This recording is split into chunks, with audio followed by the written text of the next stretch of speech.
हरिओम.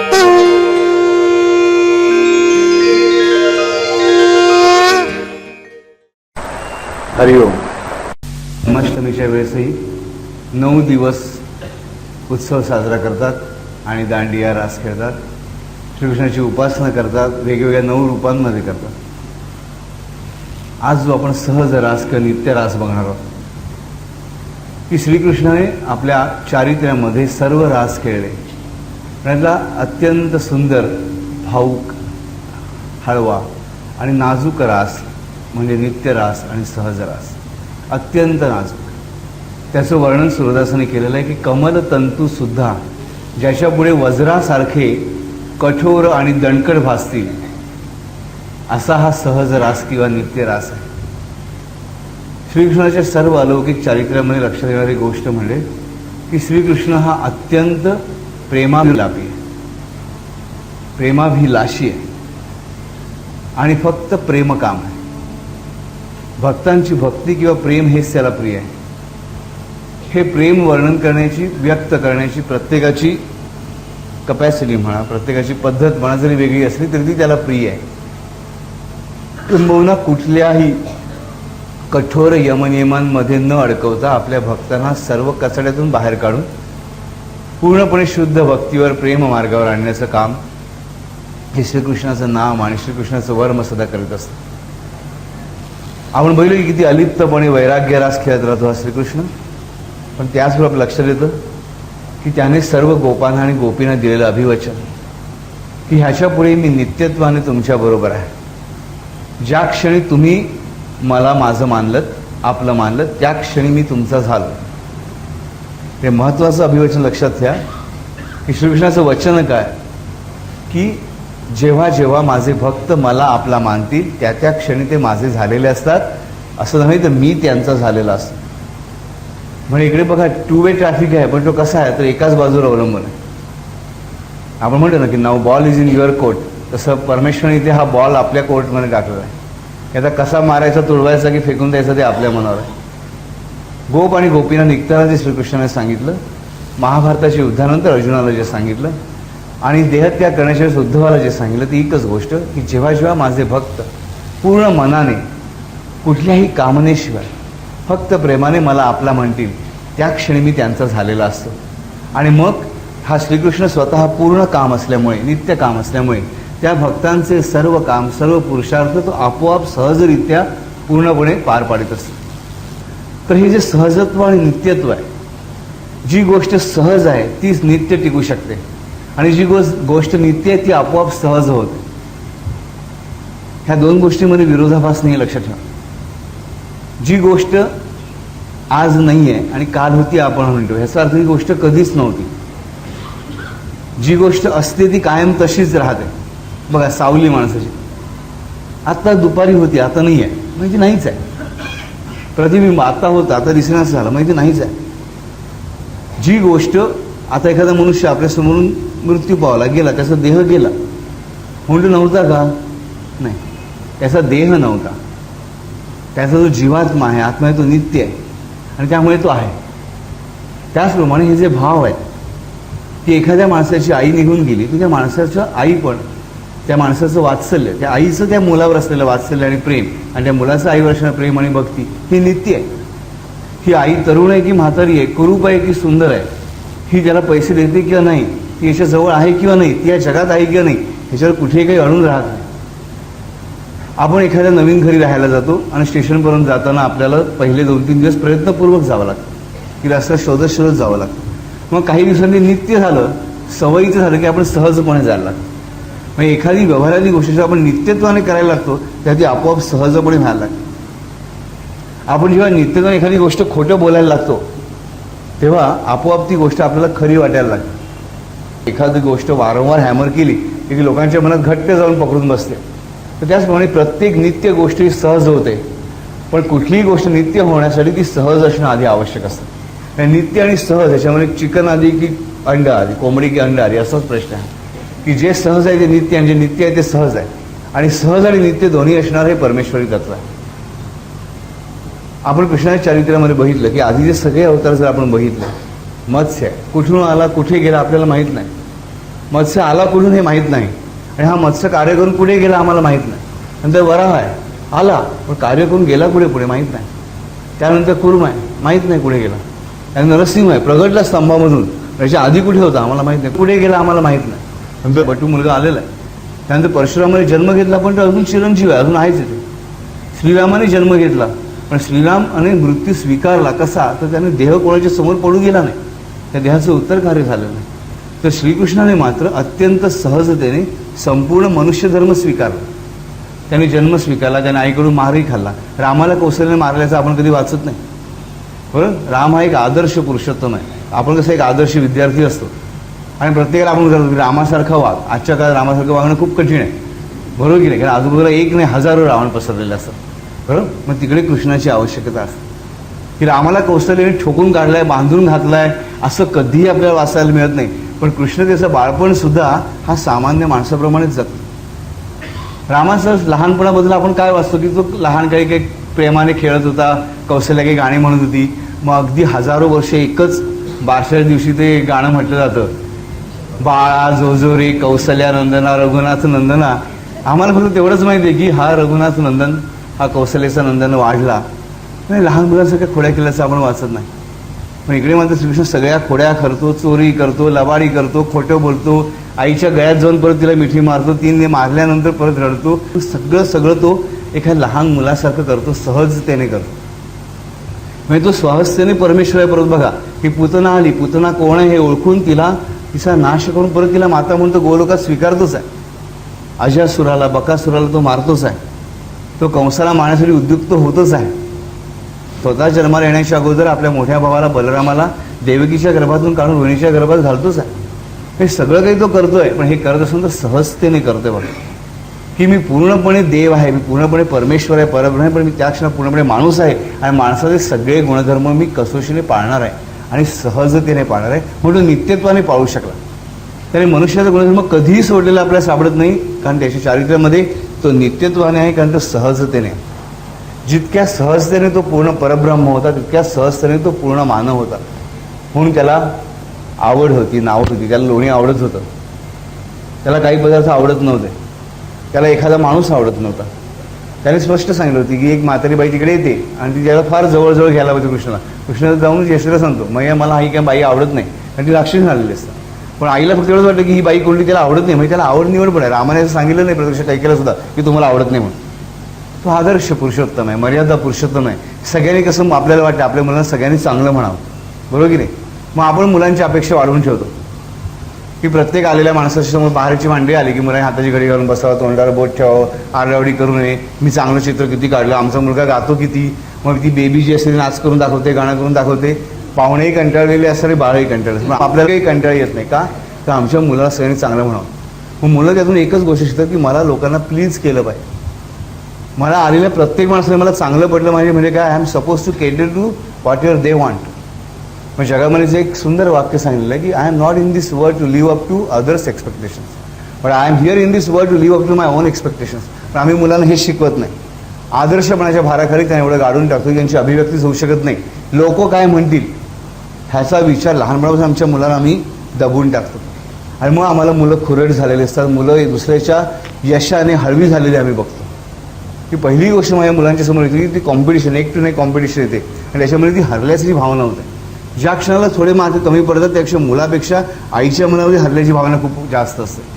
त्या क्षणी खरं म्हणजे तिने जास्त जबरदस्ती करून मुलाच्या मनातली भावना काढून टाकली पाहिजे आणि स्वतःच्या मनात येऊनच नाही दिली पाहिजे. आणि मुलाला सहजतेने जगायला शिकवलं पाहिजे. पण आम्ही मुलांना सहजतेने जगूच देत नाही. ह्याचा अर्थ मुलांनी बेशिस्त वागावं, बेताल वागावं असं मुळीच नव्हे. पण मुलांचं मूलपण आम्ही जपताना एक महत्त्वाची गोष्ट मला शिकवली पाहिजे की तुम्ही प्रत्येकाच्या अपेक्षेला तोड म्हणून जगू नका. की प्रत्येकाला असं आवडतं मग त्याने तसंच बोललं पाहिजे, काही आवश्यकता नाही. जे योग्य आहे, जे उचित आहे ते मुलांनी वागलं पाहिजे. मग समोरच्या माणसाला भले आवडलं नाही आवडलं, मी त्याचा अपमान करणार नाही, मी त्याला अपमानास्पदरित्या सांगणार नाही, पण मी ते करणार नाही.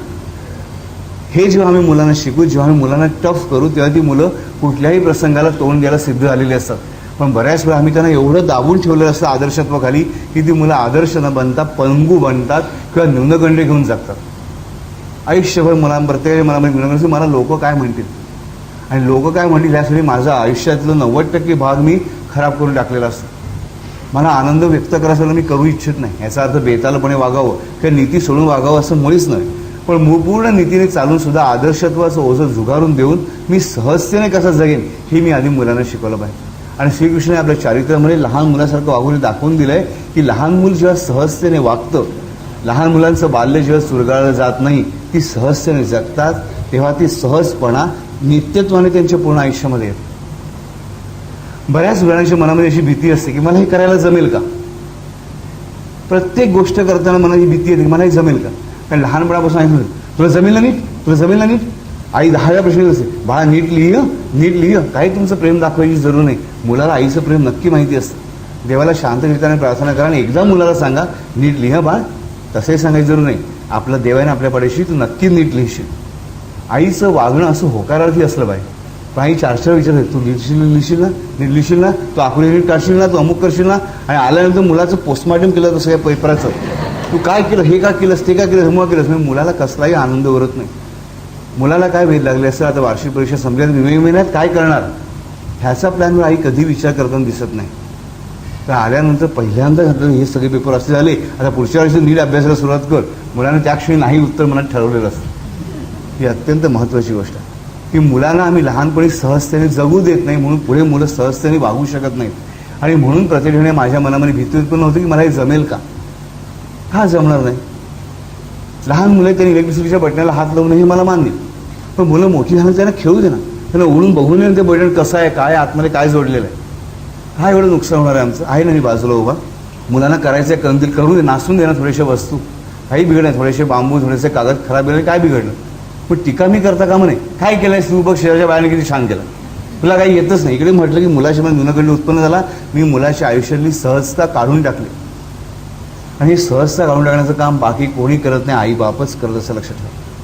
म्हणजे प्रत्येक मुलाच्या मनामध्ये न्यूनगंड उत्पन्न आपण आई बापच करत असतो. म्हणून मला पहिल्यांदा सहजता माझ्याकडे यायला पाहिजे की मूल वेडं वागणारच आहे, मूल मस्ती करणारच आहे, मूल आरडाओरडी करणारच आहे, मूल माझं काही वेळा ऐकणार नाहीच आहे, हे मला मान्य करून मग मला त्यात ठोकून काढायला पाहिजे. ऐकलं ना 2 फटके जरूर मारायचे, पण त्याही मला माहीत पाहिजे की हे मूल असं वागलं तरच ते मूल आहे. मुलाने आदर्शपणे वागणारी मुलं आपण बघतो की सगळी आदर्श वागणारी मुलं पुढच्या जीवनात पूर्णपणे यशस्वी झालेली असतात. आणि लहानपणी मस्ती मजा ती उणगेगिरी करणारी मुलं बऱ्याच वेळा आपण फार चमकताना जास्त पुढे बघतो, पण यांच्यामध्ये कॉन्फिडन्स आलेला असतो, आत्मविश्वासाचा अभाव नसतो. आणि आदर्श मुलंही त्या ओझ्याखाली राहून स्वतःचा आत्मविश्वास घालून बसलेली असतात.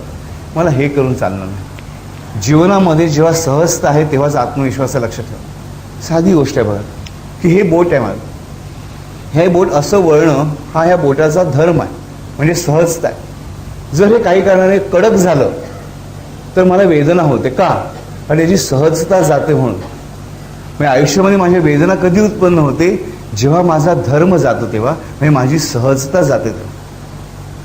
म्हणजे वेदनेचं मूळ कारण प्रत्येकाच्या आयुष्यामधलं हे अधर्म होणं, म्हणजे सहजता जाणं आहे ही गोष्ट लक्षात ठेवा. त्यामुळे सहजता जपणं ही अत्यंत महत्त्वाची गोष्ट आहे. आणि श्रीकृष्ण भगवंतांनी स्वतःच्या बाललीलांनी हे दाखवून दिलेलं आहे की ही सहजता कशी असली पाहिजे आणि मला सहजता कशी जपली पाहिजे. मी मागे एक सुंदर गोष्ट सांगितली होती श्रीकृष्णाबद्दलच्या लहानपणाबद्दल, की सगळ्या गोपी एकदा तक्रार करायला जातात यशोदेमाईकडे. खूप तक्रार करतात, काय ग तुझा म्हणे नंदन म्हणे तुझा पोरगा म्हणे असा आमच्या घरी येऊन म्हणे लोणी खातो, दही खातो, साय खातो, सर्व म्हणे फोडतोड करतो, पण एवढी सगळी मंडळी घेऊन येतो म्हणे. अगं मी त्यांना किती सांगून बघितलं म्हणे, पण तू ऐकतच नाही. मी त्याला मारलं ठोकलं बांधून केलं, काही करत नाही. हे तुझं तू बघून घे, आम्हाला माहीत नाही. अगदी कचा भांडत असली बहुतेक. यशोदामाई बिचारी सात्विक आहे, ती शांत ऐकून घेते. पण बाहेरनं तुम्ही एक काम का नाही करत, तुम्ही अशा जागी का नाही लपून ठेवत, की म्हणे कोणीतरी लपून काय ठेवत म्हणजे तुम्ही आतमध्ये. अशा ठिकाणी ते सगळे विचारत पडतात. यशोदे तुझं म्हणणं खरं आहे, पण अशा ठिकाणी जर लपून ठेवलं तर त्याला ते मिळणार नाही ग. किती भाव आहे बघा, की त्या कंप्लेंट करतायत, पण त्याचबरोबर त्यानेही करायला त्यांना हवं आहे. आईबाबांचा भाव हा असला पाहिजे की माझ्या मुलाने थोडीशी उणगेगिरी करायलाच पाहिजे, थोडीशी मस्ती करायलाच पाहिजे, त्याच्या पोरांबरोबर 2-4 धपाटे मारून पळत यायला पाहिजे. मग तुम्ही तोंड द्या ना त्यांच्या आईबाबांना, काही बिघडत नाही. त्याचे चुकलं म्हणून क्षमा मागा, त्यांची काही फरक पडत नाही. पण मुलांना बोळं करून ठेवू नका. ह्याचा तर मुलांना गुंड करा असा अर्थ नव्हे, मवाली करा असाही माझा अर्थ नाही. पण मुलांना सहजतेने अभिव्यक्त होऊ द्या. आणि ही सहजता श्रीकृष्णाच्या बाललीलांमध्ये आपण पूर्णपणे शिकतो. हा श्रीकृष्णाचा सहज धर्म बाललीलांपासून चालू ठेवला, तोच त्याने परत बघा गोकुळातून मथुरेला येताना, गोकुळातून मथुरेला येताना तो उद्धवाबरोबर किती शांतपणे गप्पा मारतोय की अक्रूर हा कोण आहे. तर अक्रूर हा वसुदेवाचाही काका आहे, शूरसेनाचा चुलत भाऊ आहे. हा आपला आजोबा आहे, तो आजोबाच्या नात्यानेच वागतो, तो त्याला कोणी उपदेश करायच्या मागे लागत नाही. आणि सहजपणे बोलता तो अक्रूराचं मन पूर्णपणे पालटून टाकतो परत. म्हणजे तो सहजतेने त्याचं नातू म्हणून त्याबरोबर वागतोच आहे, तेवढ्याच सहजतेनं त्याच्याबरोबर आपण परब्रह्म जगद्गुरू आहेत हेही लक्ष ठेवून त्याच्या मनामध्ये बदल घडवून आणतो. त्यानंतर तो कंसाकडे जातो, कंसाला मारतो. कंसाला जेवढ्या सहजतेने तो मारतो तेवढ्याच सहजतेने दोन्ही हात झाडत कृष्ण बाहेर पडतो. कोणी आपल्या नावाचा जय जयकार करतोय किंवा नाही, काही नाही.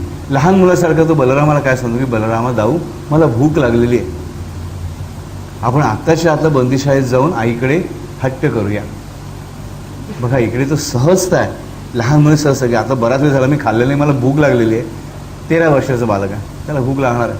तो सहजतेने भूक लागून घेतोय, भुकेसाठी आईकडे धावतोय. त्याचबरोबर आईची एवढ्या वर्षाची भूक त्याच्या लक्षात आहे परब्रह्म की जिने बाळाला एकदाही पाजलेलं नाही आहे. ते बाळ बघितल्यानंतर आईच्या मनात 13 वर्षांनी भावनाही दाटून येणार आहे की त्या बाळाला पाजण्याची, त्या बाळाला काहीतरी देण्याची, त्या बाळाला भरवण्याची. ती भूकही त्याला लागलेली लक्षात ठेवा तेवढ्याच सहजतेने. म्हणजे जेवढ्या सहजतेने त्याने बाललीलेचा गुणधर्म दाखवला की मला भूक लागली, तेवढ्याच सहजतेने त्याने मातेचा गुणधर्म ओळखला की तिला भूक कसली असेल. आणि त्यामुळे ती भूक एकाच क्षणी दोन्ही भूका भागवते, लक्षात ठेवा. पण हे किती सहजतेने होत आहे, पण कृत्रिमतेने होत नाही, लक्षात ठेवा. ही महत्त्वाची गोष्ट परत दुसऱ्यांदा घडते की उग्रसेन म्हणजे श्रीकृष्णाचे आजोबा आहेत, देवकीचे काका आहेत. ते श्रीकृष्ण सांगतात की श्रीकृष्ण आता मी वृद्ध झालो, आता तू राज्यावर बस. श्रीकृष्ण म्हणतो की तुम्ही माझे आजोबा आहात, तुम्ही या राज्याचे राजे आहात, तुम्ही धर्मशील आहात, तुम्ही न्यायशील आहात, म्हणून तुम्हीच राज्य करणं योग्य आहे. खूप मोठं लेक्चर झालेलं श्रीकृष्ण आजोबांना. आणि ज्या क्षणी उग्रसेन राजा व्हायला आपली परवानगी देतो त्या क्षणी श्रीकृष्ण नाचलेल्या आनंदाने बघा परत त्याने स्वतःचा सहज धर्म स्वीकारला की माझ्या आजोबांचं राज्यारोहण आहे, माझ्या आजोबांनी माझं ऐकलं. लहान मुलं कसं आपल्या घरी आजोबांना हट्ट धरतं की मला खेळणं आणून द्या, आजोबा नाही म्हणतात, नाही म्हणतात, आणि हो आणून देईन तुला. ते रागाने म्हणतात, ते मुलं आनंदाने नाचतं की मला आणणार आहे. त्याचप्रमाणे उग्रसेनाने ज्या क्षणी मान्य केलं त्या क्षणी लेक्चर वाढणारा श्रीकृष्ण थांबला आणि परत लहान बालकृष्ण आनंदाने नाचताना म्हणतो वा किती बरं वाटलं आजोबा, मला खूप आनंद वाटला, आता तुम्ही मला काय देणार सांगा. तर उग्रसेन त्याला म्हणतो की तुला पाहिजे ती मिठाई या मथुरेमध्ये, मथुरा आजही मिठाईसाठी प्रसिद्ध, लक्षात ठेवा. कृष्ण म्हणतो आजोबा मला बाकी काही नको, की मला माझ्या आईच्या हातचा फक्त लोण्याचा लड्डू खायचा. बघा किती सौंदर्य आहे, किती सौंदर्य आहे, कारण इथे सहजता आहे. आणि हे नित्यत्व आहे या सहजतेच्या या परब्रह्माकडे की सहज रास खेळत खेळत अत्यंत सहजपणे लीला करत करत सर्वांना सहजतेच्या मार्गावर आणून ठेवतो. असं बघा विचार करा, नाही तर साधी गोष्ट आहे, एक आजोबा एक नातू आहे.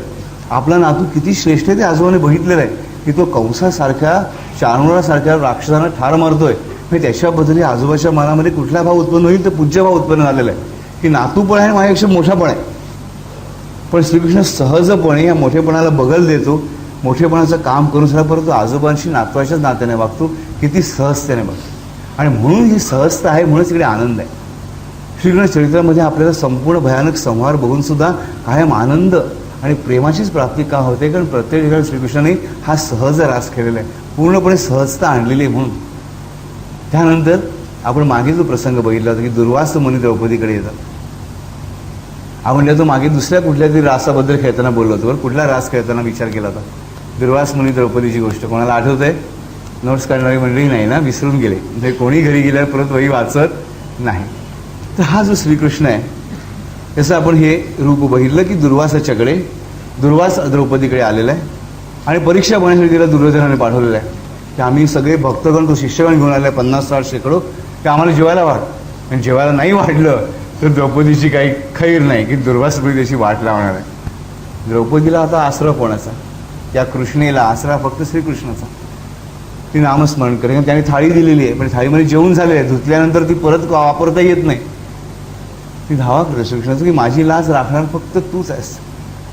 सहजतेने तिच्या तोंडून प्रत्येकी नाव फक्त बाहेर येतं ते फक्त श्रीकृष्णाचंच, की बाकी कोणाचाही धावा करत नाही. भर सभेमध्ये सुद्धा ती सगळ्यांशी भांडते, त्यांचा धावा करत नाही.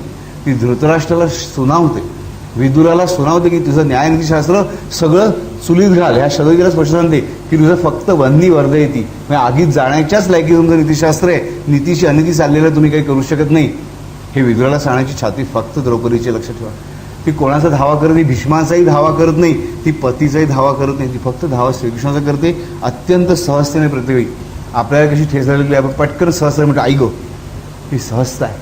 म्हणून मातृप्रेम हे श्रेष्ठ प्रेम. काय तर कुठल्याही भाषेमध्ये बघा लागल्यानंतर ओ माम आलंच पाहिजे, बरोबर. लागल्यानंतर सहजतेने वेदनेतून बाहेर पडते अगं आई गं. ही जी सहजता, ती सहजता या कृष्णेमध्ये, या द्रौपदीमध्ये, याज्ञसेनीमध्ये की ती श्रीकृष्णाला हाक मारते आणि त्याच सहजतेने श्रीकृष्ण धावून येतो. जितक्या सहजतेने भक्ताची हाक, तितक्या सहजतेने परमेश्वराचं धावत येणं. जितक्या नित्यत्वाने भक्ताचं स्मरण परमेश्वरासाठी, तितक्याच नित्यत्वाने परमेश्वर भक्ताचं स्मरण करतो. लक्षात ठेवा, आम्ही जेव्हा म्हणतो की परमेश्वर आमची आठवण ठेवत नाही, तेव्हा आम्ही त्याची आठवण मधून विसरलेलो असतो. लक्षात ठेवलं पाहिजे. इकडे द्रौपदीने हाक मारल्याबरोबर श्रीकृष्ण भगवान धावत आले. कुठे द्वारका, कुठे चारुवन, एकदम लांब आहे. म्हणजे श्रीकृष्णाला काही तिकडे पडलेलं नाही आहे. कुठेही माझ्या भक्तांसाठी मी कधीही कुठेही धावत येतो हे त्याने दिलेलं ब्रीदवाक्य त्याने कायम सांभाळलेलं आहे. त्या क्षणी श्रीकृष्ण भगवान येतात आणि द्रौपदीला म्हणतात उलटं की अगं मलाच भूक लागली. दुष्काळ 13वा महिना की तिने बोलायला ह्यांना जेवायला घालण्यासाठी, आणि उलट हा परमात्मा किती खट्याळा वगैरे तर म्हणतो की मलाच भूक लागली, काहीतरी खायला दे. द्रौपदी चिडते, जशी एखादी बहीण भावाच्या भांडणामध्ये कसं चालतं तशी बहीण भावावर चिडलेली आहे की मी तुला बोलायला आहे की माझ्या मिळेल, तू खाय अगं बघ तरी जाऊन म्हणे काहीतरी मिळेल, तुझी थाळी बघ तरी. द्रौपदी जाते, त्याला एक कण लागलेला असतो. तो कण बघून श्रीकृष्ण म्हणतो बघ हा कण तू लपवून ठेवला होतास माझ्यापासून ना. कृष्ण म्हणजे अरे सगळंच तुझं आहे, संपूर्ण जे काही आहे ते तुझंच आहे, मग हा कणाची गोष्ट काय. तो कण श्रीकृष्ण तिला सांगतो की तुझ्याच बोटाने माझ्या आधाराला लाव. ही बहीण आपल्या लाडक्या भावाला मायेने तो कण भरवते. त्याच क्षणी अत्यंत सहजतेने श्रीकृष्णाचं पोट भरतं. श्रीकृष्णाला ढेकर येतो आणि ज्या क्षणी श्रीकृष्ण ढेकर येतो तितक्याच सहजतेने न खाता न पिता दुर्वासाही मंडळीने ढेकर यायला सोडतात. आणि ढेकर थांबत नाहीत, नित्यत्वाने चालू राहतात. आलक्षणामध्ये इकडे हे कृष्ण कारस्थान आहे की त्याने जे करायचं एकाच घटनेमधून दोन्ही ठिकाणी सहजपणे आणि नित्यत्वाने.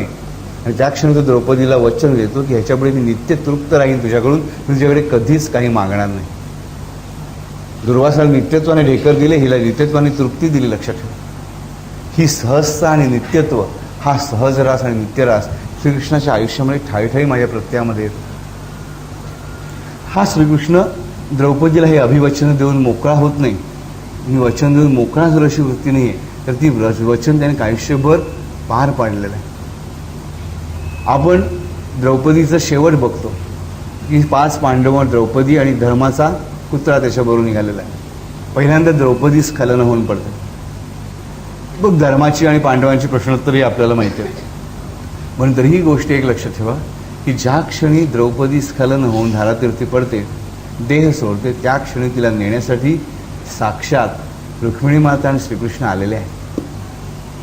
म्हणजे कुठल्याही जरी क्षणी तिच्या भोगानुसार तिला पुढे कुठलीही योनी भोगायची असेल तरीही तिच्या स्वागतासाठी, त्या जीवात्म्याच्या स्वागतासाठी कृष्ण भगवंताने आपला देहधर्म सोडलेला नाही, आपला गुणधर्म सोडलेला नाही.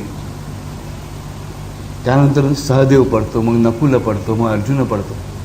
अर्जुनाला त्याने कायम वचनच दिलेलं आहे की तुला मुक्तीच नाही, जेव्हा जेव्हा मी आहे, जेव्हा जेव्हा मी येणार ते तुला माझ्याबरोबर यायलाच पाहिजे. आणि असे जे सगळे भक्ती ज्यांना मुक्ती नकोच आहे, आम्हाला सायुज्य पाहिजे, सामिप्य पाहिजे, सालोक्य पाहिजे, तू असशील तिकडे आम्ही कायम असूच, आम्हाला जीवन मुक्ती नको, आम्हाला तुझ्याबरोबर कायम यायला पाहिजे. त्यामुळे अर्जुनाला रिसिव्ह करायला येण्याचा प्रश्नच उरत नाही कुठे, कारण नित्यत्वाने त्याच्याबरोबर राहणार आहे, कुठेही असतं. मग द्रौपदीचं वचन तो पाळतो. एवढंच नव्हे तर द्रौपदीचं वचन पाळताना द्रौपदी त्याने एक वचन आणखीन दिलेलं आहे की हे द्रौपदी, की तुझ्या 5ही पतींच्या आधी तू या जगाचा निरोप घेतलेला असेल. अखंड सौभाग्याचं वरदान श्रीकृष्णाने तिला दिलेलं आहे, तेही तो पाळतो.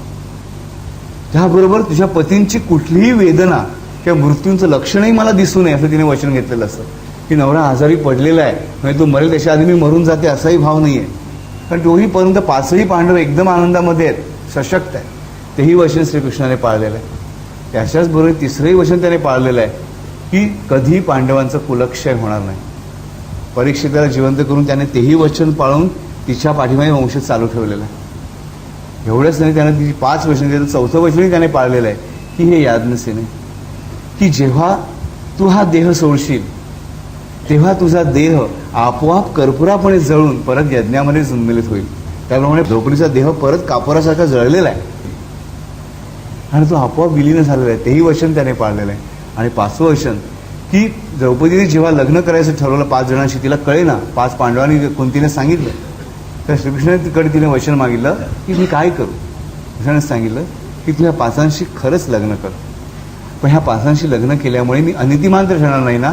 छे उलट तू पंच महापतिव्रतांमध्ये तुझी गणना होईल. आणि त्याप्रमाणे खरोखरच अहिल्या, द्रौपदी, सीता, तारा, मंदोदरी तथा ह्यामुळे तिच्या मनातली भीती पूर्णपणे काढून टाकून त्याने तिला पंचपतिव्रतांमध्ये स्थान दिलेलं अत्यंत सहजपणाने. आणि आपल्याही सर्वांना सहजपणाने द्रौपदी मान्य झालेली आहे. 5 पतींची पत्नी असून सुद्धा पतिव्रता म्हणून ती मान्य झालेली आहे अत्यंत सहजपणाने. पण ह्यासाठी लक्षात घेणारी गोष्ट आहे की द्रौपदीने श्रीकृष्णाच्या आज्ञेचं पालन केलं. ती नीतिनियमांचं ताबूत याच्यापुढे करून बसली नाही, मोठा बागुलबा करून बसली नाही की हे श्रीकृष्णा की 5 पतींशी विवाह करणं ही चुकीची गोष्ट. सर्व धर्मान परित्यज्य मामेकम शरणं व्रज हे फक्त द्रौपदी आणि अर्जुनामध्येच सापडतं. अर्जुनाला त्याने सांगितलं की शिखंडीच्या आडून तू भीष्माला मार. अर्जुनाने बेलाशकपणे मारलं. अर्जुनाला सांगितलं की आज रात्री शिबिरात झोपू नका, तुमच्या जागी तुमच्या 5 मुलांना झोपवा. अर्जुनाने प्रश्न विचारला नाही, तू सांगतोस मी ऐकलं. सर्व धर्मान परित्यज्य मामेकम शरणं व्रज म्हणजे परमेश्वर काय सांगतोय की सर्व धर्मांना, सर्व नीतिनियमांचा विचार सोडून द्या आणि मी जे सांगतोय तेच ऐका. पण अर्थात उद्या कुठलाही मनुष्य उद्याने तुम्हाला सांगा की मी देव आहे पण तुम्ही मी सांगेल ते ऐका आणि ती अनिती असेल तर ऐकू नका. त्यासाठी तो परमेश्वर आहे याची खात्री पटणे ही नित्य आवश्यक गोष्ट आहे. सहजतेने पटते ती परमेश्वराची खात्री, कृत्रिमतेने पटवली जाते इकडे परमेश्वर नाही आहे. लक्षात ठेवा, जिकडे जादू करून दाखवली जाईल तो परमेश्वर नाही. आणि परमेश्वराचा मूळ गुणधर्म काय? नित्यानंद, चिदानंद म्हणजेच काय? सत्यत्व, ऋतत्व म्हणजेच काय? तर नित्यत्व आणि सहजत्व. आपण आता बोललं की सहजत्व नसेल तर वेदना आहे, म्हणजे सहजत्व आहे म्हणजेच आनंद आहे. त्यामुळे कोणाच्याही वाक्य उद्या कोणी म्हटलं की सर्वधर्मान परित्यज्य मामेकम शरणं व्रज तर दुर्गुह्यासारखं त्याच्या मागे लागायचं नाही. त्याच्या आधी त्या परमेश्वराच्या सहजत्वाची, नित्यत्वाची मला सहजपणे खात्री पटली पाहिजे. सहजपणे ही अत्यंत आवश्यक गोष्ट आहे. आणि ज्या सहजत्वाने द्रौपदीला दिलेली 5ही वचनं श्रीकृष्णाने पाळली आहेत तेच आपल्याला दाखवून देऊ शकतं की हे सहजत्व आणि नित्यत्व त्याच्याकडे आहे प्रत्येक प्रसंगामध्ये. त्यानंतर त्याच्या आधीचा एक प्रसंग आपल्या लक्षात येतो श्रीकृष्णाच्या जीवनातला की जो आहे कोणाच्या संदर्भामध्ये, तर हा श्रीकृष्ण आपल्या आत्याला भेटायला गेलेला आहे. लहान आहे, आत्याला जो मुलगा झालेला आहे त्याचं वदन एकदम विचित्र आहे आणि त्याच्याबद्दल जी लोकांनी भविष्यवाणी वर्तविलेली आहे की हा वसुदेवाच्या पुत्राकडून मारला जाईल. आपल्या आत्याकडे हा भेटायला जातो तर ही आत्या लपवून ठेवते बाळाला, शिशुपालाचं. आत्याकडे हा सारखा आग्रह होतो, आत्या मला बाळ बघायचं, आत्या मला बाळ बघायचं. आत्या घाबरते, तिचं प्रेम आहे भाच्यावरती आणि तिला भाच्याच्या केशवत्वाची पूर्णपणे खात्री आहे. शेवटी कृष्ण तिला वचन देतो की एक लक्षात ठेव की जोपर्यंत हा 100 अपराध करत नाही तोपर्यंत मी ह्याला कधीही ह्याच्यावर अस्त्रसुद्धा उगारणार नाही, ह्याला कुठला शापही देणार नाही. किती मोठा वर दिलेला आहे कृष्णाने आपल्या प्रत्येकाला. हा वर दिलेला आहे. मागच्या वेळेस मी तुम्हाला सांगितलं कराल रास बघताना की 1 ते 95 हे परमेश्वर मोजतो, 95 ते 100 हे श्रीकृष्ण शिशुपालाला मोजायला लावतो. श्रीकृष्ण त्याला म्हणतो, श्रीकृष्ण शिशुपाला सांगतो, श्रीकृष्णा तू हा जो शिशुपाला तू हा जो अपमान करतोय सगळ्यांचा, ते आता हा तुझा 91वा अपराध झाला, हा 92वा झाला, हा 93वा झाला, हा 94वा झाला. शिशुपाल काय योजना करतो, अरे 94ची गोष्ट सोड, मी मोजतो, तू नालायक आहेस, 95, तू असा आहे 96, 97, 98, 99, 100. श्रीकृष्ण मोजतच नाही, मोजते बिचारा शिशुपाल आणि चक्र आपोआप जाते सहजतेने आणि सहजतेने शिशुपालाचा नाश करते. पण श्रीकृष्णाने काही केलेलं नाही, त्याने 100 आकडे मोजलेले नाहीत, मोजले कोणी? शिशुपाल. अशा काही गोष्ट आहे की ही सहजता प्रत्येक ठिकाणी कृष्णाची, परमेश्वराची आपल्याकडे असते. ज्या सहजतेने आपण चुका करतो त्या सहजतेने परमेश्वर चुकांची आपल्याला शिक्षा देत नसतो, तर चुका सुधारायची आपल्याला संधी देत असतो, अत्यंत सहजतेने देत असतो. पण आम्ही त्याला टाळत असतो. आम्ही त्या झालेल्या चुकांच्या बद्दल दुसऱ्या कोणाला तरी त्या परिस्थितीला दोष देत राहतो आणि तिकडे सहजता गेली. कारण सहजतेमध्ये असत्य कधी असू शकत नाही. ज्या क्षणी माझ्या झालेल्या चुकीला मी स्वतःला जबाबदार न धरता इतरांना जबाबदार धरायला बघतो, किंवा परिस्थितीला जबाबदार धरायला बघतो, किंवा प्रारब्धाला जबाबदार धरायला बघतो, त्या क्षणाकडे असत्य आलं. असत्य आलं म्हणजे सहजता गेली. सहजता गेली म्हणजे परमेश्वराने सहजतेने स्वीकारलेला गुणधर्म माझी चूक सुधारण्याचा गेला. मग तिकडे मलाच माझे 94, 95, 96, 97, 98 मोजायला पाहिजे, नाहीतर ती जबाबदारी माझी नाही, सहजतेने परमेश्वर मोजणार आहे. आणि त्यालाच काळजी असेल की ह्याचे 100 कधी पूर्ण होऊ नये, हे लक्षात ठेवा. म्हणून तो सारखा येऊन सांगत असतो की तुझे 100 जवळ आले बाळा, आता तरी बुद्धी स्वीकार. पण आम्हाला ती बुद्धी येत नाही, पण आम्ही असत्य स्वीकारलेलं असतं, आम्ही सहजतेला सोडदर चिठ्ठी दिलेली असते. तर ही जी परमेश्वराची जी लीला आहे, ही श्रीकृष्णाची जी लीला आहे, ती सर्व लीला ज्या सहजतेने घडली त्या सहजतेने आपल्या अंतरंगामध्ये उतरली पाहिजे. मग परमेश्वराची सहजता, नित्यत्व माझ्या मनामध्ये, माझ्या शरीरामध्ये, माझ्या प्रारब्धामध्ये, माझ्या भूतकाळामध्ये, भविष्यकाळामध्ये आणि वर्तमान काळामध्ये कसं येऊ शकेल, त्यालाही काही मार्ग असला पाहिजे. त्याला मार्ग एकच आहे, म्हणजे नामस्मरणाचा आणि कर्मयोजनेचा. की परमेश्वराने जे सांगितलेलं आहे की सर्व फळांची आशा सोडून देऊन तू कर्म करीत राहा. लक्षात, ज्या क्षणी मी कर्माची आशा करू त्या क्षणी माझ्या पार कुऱ्हाड मारून ठेवलेली असेल. गोरक्षनाथाने सांगितल्याप्रमाणे ज्या ज्या आशा त्या त्या आपदा. माणसाने आशा धरली की तिकडे आपदा म्हणजे संकट आलंच. आशा होऊन द्यायची, मी कर्म करणार आहे, त्याचं फळ परमेश्वर जे द्यायचं ते परमेश्वर देईलच, आणि ते माझ्यासाठी चांगलंच असेल. मजला आवडू अथवा नावडू, तुझे इच्छिसी तेची घडू, हेची मागता नवघडू जीभ माझी. माझ्यामध्ये मनामध्ये हा भाव कायम असलाच पाहिजे. ज्या क्षणी मी सतत कर्म करत राहण्याचं ठरवीन आणि कर्म करीत राहीन, त्या क्षणी कर्मफळाची जबाबदारी परमेश्वराने सहजतेने स्वीकारलेली असते, आणि म्हणून मला कर्मही सहजतेने प्राप्त होतं. मला कर्म मिळण्यास मी नेहमी म्हणतो की मी 100% प्रयत्न करतो तेव्हा मला 10% गोष्टी मिळतात, कारण मी माझ्या आयुष्यातली सहजता घालवलेली असते. मग मला माझ्या आयुष्यामध्ये सहजता टिकवायची असेल तर सहजपणे परमेश्वराचं नामस्मरण, नित्यपणे परमेश्वराचं नामस्मरण, सहजपणे आणि नित्यत्व आणि कर्म करीत राहणं, ह्या दोनच गोष्टींची आवश्यकता आहे. कर्माचं कारण काय आणि कर्माचं फलित काय असेल हे शोधत बसण्याची माझी जबाबदारी नाही. श्वास मी घेतो आणि बाहेर टाकतो, माझी हृदयक्रिया चालू आहे, मी पडतो का त्या खटपटीमध्ये, कसं चाललंय, हृदय चाललंय की नाही, माझी सारखी नाडी घेत राहतो का, नाही नाडी घेत. सारखा जर मी माझी नाडी घेत राहिलो तर मला वेळ लागेल एक दिवस, बरोबर. तुम्हाला सगळ्यात महत्त्वाची गोष्ट आहे तुमचं हृदयक्रिया चालू राहणं. पण तुम्ही घेत बसता का नाडीसारखी, नाही घेत, कारण सहजतेने हृदयक्रिया चालू आहे. उलट तुम्ही जर ती सहजता घालवलीत, सारखी आपली नाडी घेत राहिलात, तर त्यामुळे तुमच्या नाडीमध्ये स्पंदन निर्माण होऊन तुमचा वेग वाढणार तरी आहे किंवा कमी तरी होणार, धडधड छातीमध्ये सुरू होणार. बरेच माणसाला बघतात मला हार्ट डिसीज त्यामुळे फिरत असतं, काही झालेलं नसतं, नाडी घेताना दिसतात, त्यांनी सहजता घालवलेली असते आपली. तर ही जी श्वासाची सहजता आहे, ही जी हृदयक्रियेची सहजता आहे, तशी सहजता आपल्या आयुष्यामध्ये ह्या कर्माची आणि नामस्मरणाची यायला पाहिजे. ज्या क्षणी मी माझ्या भगवंताचं सद्गुरु तत्वाचं नामस्मरण सातत्याने चालू ठेवीन, नित्यत्वाने चालू ठेवीन, तेव्हा त्याच्यामध्ये आपोआप सहजता नित्यत्व उत्पन्न होईल, आणि तेच माझ्या प्रारब्धाचा क्षय करायला पुरेस असेल. एका जनार्दनी भोग प्रारब्धाचा परी हरिकृपे त्याचा नाश आहे. हरिकृपे, हरी या शब्दाचा दुसरा अर्थ कोणाला माहिती आहे? हरी म्हणजे नारायण, पण हरी म्हणजे मरकट, हरी म्हणजे माकड. काय ना, आपण नेहमी आपल्या पंचमहाभूताच्या म्हणतो ना, ओम हरी मरकट आहे स्वाहा. आपल्याला असं वाटतं की हरीचं मरकट आहे म्हणून, नाही नाही, तसं नव्हे. हरी मरकट, हरी या शब्दाचा दुसरा अर्थ मरकट आहे. मरकट म्हणजे माकड नव्हे. मरकड वगैरे सगळे शब्द मूळ वाचक आहेत कपी शब्दाचे. क म्हणजे ब्रह्म, क म्हणजे जल, क पिबंती ती कपीही, की जो ब्रह्म प्राशन करू शकतो तो कपी. आलक्षामध्ये, तर त्या कपीला मग आपण वेगळ्या नावाने माकड म्हणू, मरकट म्हणू, वानर म्हणू, काही म्हणू, पण तो कपी आहे आणि तो हरी मरकट आहे. तर हरीचा शब्दाचा अर्थ आहे कपी. आलक्षामध्ये, तर हा जो हरी आहे, हा हरीचं नामस्मरण जेव्हा आम्ही करतो, एका जनार्दनी भोग प्रारब्धाचा परी हरिकृपे त्याचा नाश आहे. पण हरिकृपा कशी होते, तर हरी हा क पिबंती ती कपी आहे, हे मी लक्षात घ्यायला पाहिजे. की सर्व ब्रह्म जो प्राशन करू शकतो, ब्रह्मांडा भोवते वेढे वज्रपुच्छे करू शके, तयासी तुळणा कैची ब्रह्मांडी पाहता नसे, आरक्त देखिले डोळा ग्रासिले सूर्यमंडळा, वाढता वाढता वाढे भेदिले शून्य मंडळा. आलक्ष्मी, हा कपी कसा आहे लक्षात ठेवा.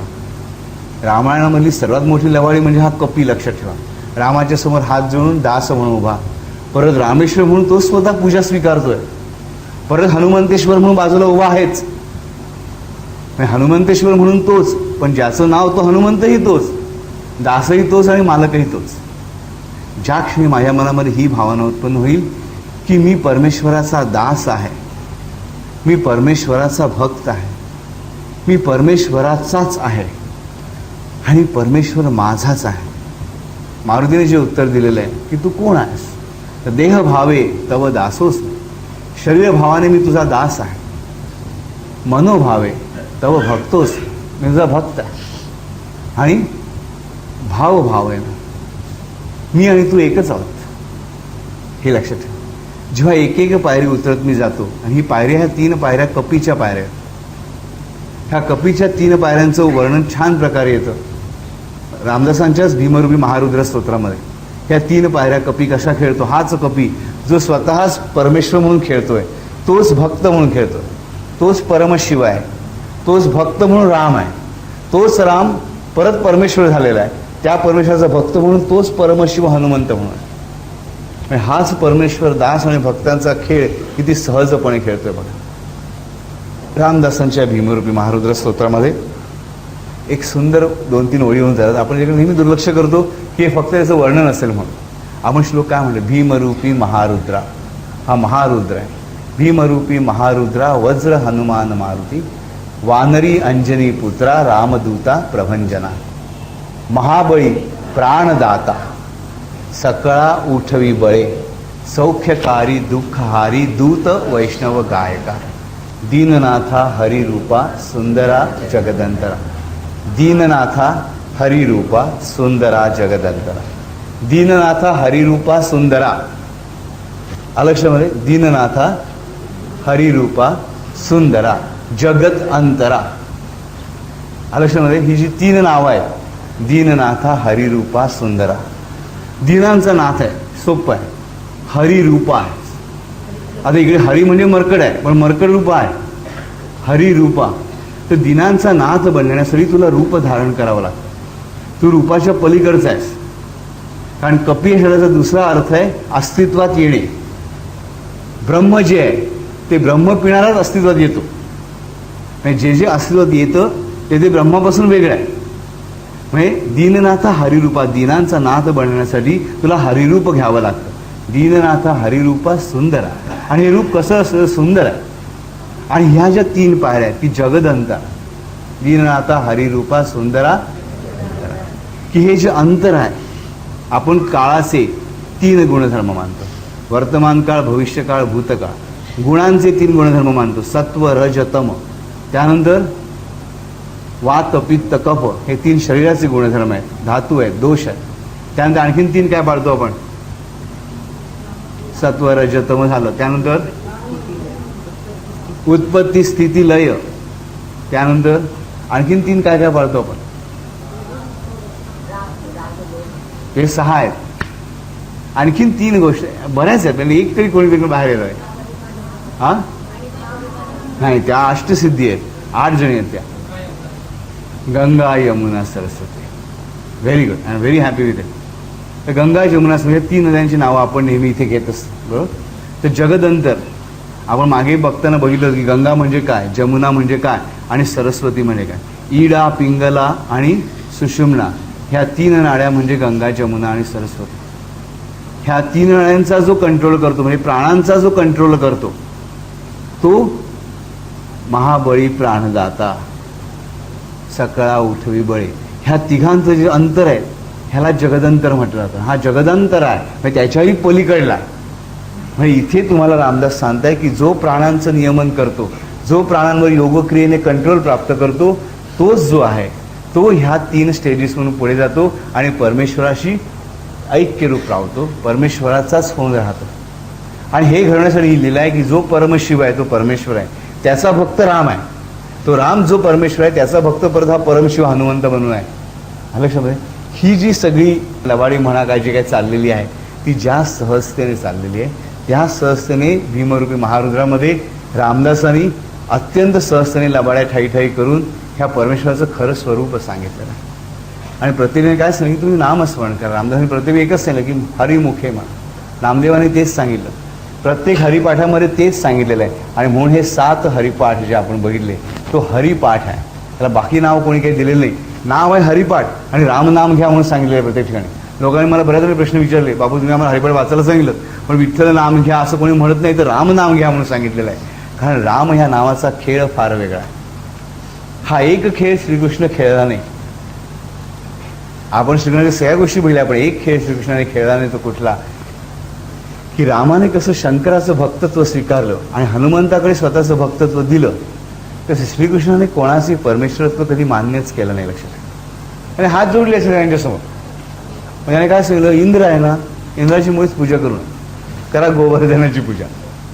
ह्याचं ते सगळ्या जुन्या गोष्टी तोडल्या असं नाही, तर तो पूर्णत्वाने पूर्ण ब्रह्मत्व खेळा.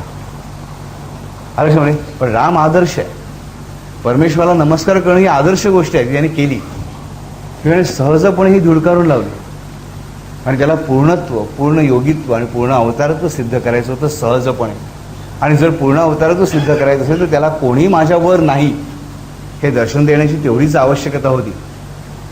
ही अत्यंत महत्त्वाची गोष्ट राम आणि श्रीकृष्ण चरित्रामध्ये आपण बघतो. जे आपण आज बघितलं की हे नामस्मरण आणि कर्मस्मरण ह्या 2 गोष्टी जर आपण साधल्या तर सहजता आणि नित्यत्व आपल्या आयुष्यामध्ये नक्की. आज आपण हा सहज रास खेळून श्रीकृष्ण हे नावाचाही आजचा शेवटचा दिवस होता. पुढच्या गुरुवारी नवरात्राची उपासना दरवर्षीप्रमाणे आपल्याकडे असेल. गेल्या वर्षी आपण माता अन्नपूर्णेची उपासना केली होती, महाअन्नपूर्णेची उपासना केली होती. गेल्या वेळेस मी सांगितल्याप्रमाणे ह्या नवरात्रामध्ये आपण शारदा मातेची उपासना करणार आहोत, सरस्वतीची उपासना आपण करणार आहोत. त्याच्यानंतर पुढची नावं श्रीकृष्णाची म्हणजे महाविष्णूंची सुरू होतील. पण लक्षात ठेवण्याचं की एक गोष्ट आहे की ही विष्णू सहस्रनामातल्या प्रत्येक नामाचं एक अद्भुत काव्य आहे, एक अद्भुत गम्यता आहे, एक अद्भुत अगम्यता आहे.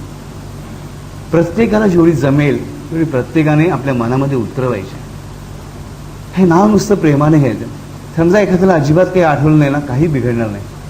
कारण त्याचा अन्वयार्थ लक्षात नाही राहिला, क पिबंती ती कपी नाही कळलं ना, मला पण समजा काहीही बिघडणार नाही.